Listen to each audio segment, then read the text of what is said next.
capacity. Great example for limited capacity is that when we observe people entering into conversations with each other, and we gradually see that they may raise their voice, and we haven't paid attention to where it comes from. In fact, there is a little bit of a myth around people attributing this phenomenon of their partner raising their voice to a sense of disrespect or insult. They get offended easily when their partner is raising their voice. At least they get shocked and possibly disappointed.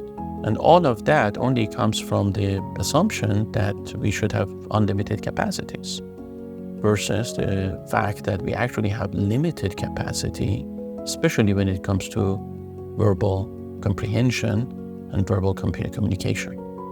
You see, our verbal acuity and acumen is governed by our dominant hemisphere, whether it's the left in most people or sometimes the right hemisphere in a fraction of the population.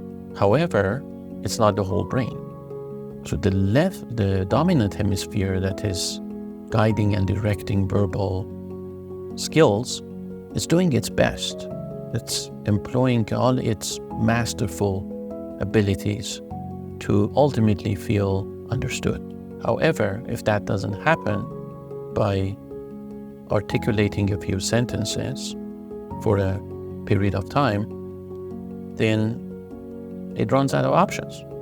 There's nothing else outside of language for the dominant brain to employ to be understood. It's at that moment that actually the non-dominant hemisphere of the brain, which is in charge of non-verbal language, including tone of the language, the velocity and energy in our verbal messages, comes to help because of very much the limited nature of our capacity, of our limited capacity of verbal comprehension and articulation.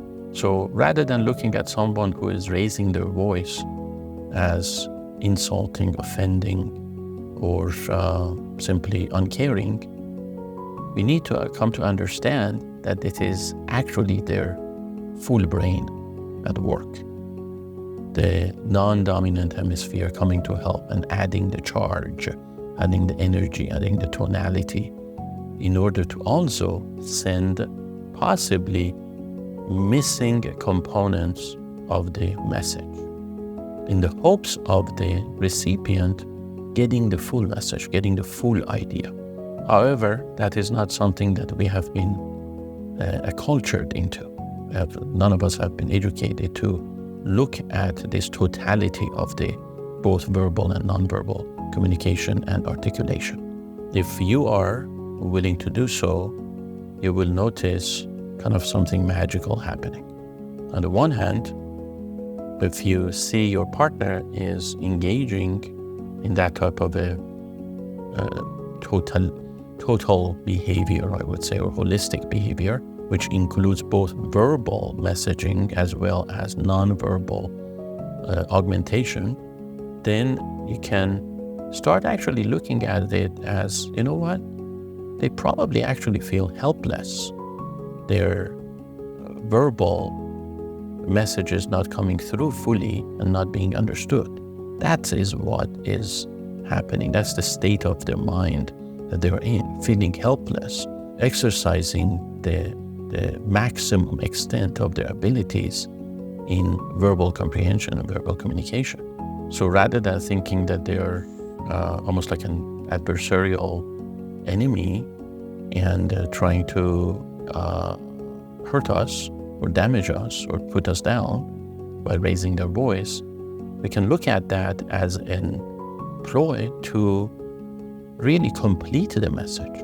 They're frustrated, feeling helpless, possibly hopeless, and limited in their capacity, and very much just trying their best to feel understood by adding a non-verbal, a bodily and sensory attempt to finally being understood by us.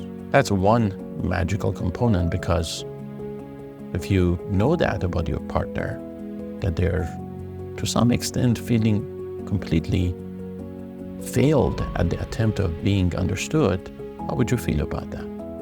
Would you understand that they're struggling and actually need your help and support to feel understood? And probably there is something missing in the conversation, there's something missing in the translation that you could come to help with and complete the picture, as well as vice versa. But if you are the one who are struggling with that deficiency in verbal communication and simply notice that you're raising your voice to add additional information to feel understood, to emphasize something, that hopefully also can send a clue to yourself, not to your partner, but at least to yourself, to possibly take a different angle, possibly calm down, take your time, and recognize that you may be at the limit of your capacity, and therefore shift gears and possibly find more alternative approaches, innovative approaches to make yourself feel understood.